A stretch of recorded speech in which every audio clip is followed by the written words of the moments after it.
menciptakan langit dan bumi. Wa min qaulillahi ta'ala fi kitabil karim, huwallazi yusawwirukum fil arham. Dialah Allah yang membentuk, yusawwirukum fil arham, wajah-wajah kalian itu di dalam rahim ibu kalian. Bagaimana bisa itu dikatakan majas? Majas tadi itu seperti pengertian lain, bayangan atau pantulan. Yang saya lihat ketika bayi berada di dalam rahim seorang ibu, Allah lah yang membentuk, ya kan? Dengan kekuasaannya. Hanya dengan kalimat diajalinya menciptakan manusia.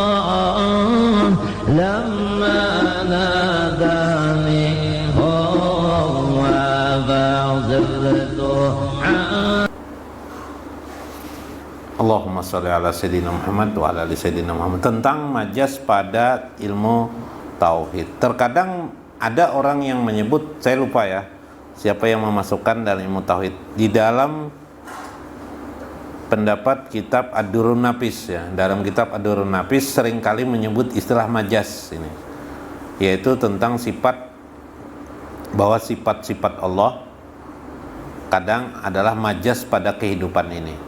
Ada dua bahasa disebut di dalam Durrun Nafis. Satunya adalah mazhar.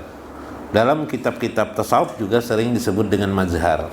Nah, mazhar ini bergantung penafsirannya. Dari kata-kata zohara itu tampak. Jadi mazhar yang ditampakkan. Kalau kita itu yang kita menerjemahkan ya. Tapi kebanyakan orang mazhar, kita orang Banjarmasin menerjemahkan mazhar itu adalah pantulan Allah Subhanahu wa taala, atau apa namanya lainnya. Mazhar itu bukan pantulan ya, pantulan apa, perwujudan dari Allah Subhanahu wa taala. Kalau seperti itu, nah itu berarti meminiaturkan Allah dalam konteks kehidupan sehari-hari. Nah, saya berlepas diri terhadap bahasa seperti itu. Menakutkan bagi saya ketika Allah disampaikan dengan bahasa, dengan terjemah seperti itu. Karena dalam hal ini berhati-hati terhadap suatu bahasa. Nah, apalagi ini berkait dengan jalal Allah, berkait tentang zatillah, zat Allah Subhanahu wa taala, kita tidak berani. Lalu yang kedua adalah istilah dengan menggunakan istilah majas. Apakah kehidupan ini majas atau tidak? Saya juga tidak berani mengatakan bahwa kehidupan ini majas. Sebagaimana pendapat tadi yang mengatakan adalah majas, saya seperti pendapat Pak Haji Sahmin tadi, atau pendapat siapa tadi? Majas. Karena bagaimana min qaulillahi ta'ala fi kitabil karim, dari kitab Allah Subhanahu wa taala, yuqalu, dikatakan di dalam firman Allah, Allahu khalaqas samawati wal ardh. Allah lah yang menciptakan langit dan bumi. Wa min qaulillahi ta'ala fi kitabil karim, huwallazi yusawwirukum fil arham. Dialah Allah yang membentuk, yusawwirukum fil arham, wajah-wajah kalian itu di dalam rahim ibu kalian. Bagaimana bisa itu dikatakan majas? Majas tadi itu seperti pengertian lain, bayangan atau pantulan. Yang saya lihat ketika bayi berada di dalam rahim seorang ibu, Allah lah yang membentuk, ya kan? Dengan kekuasaannya.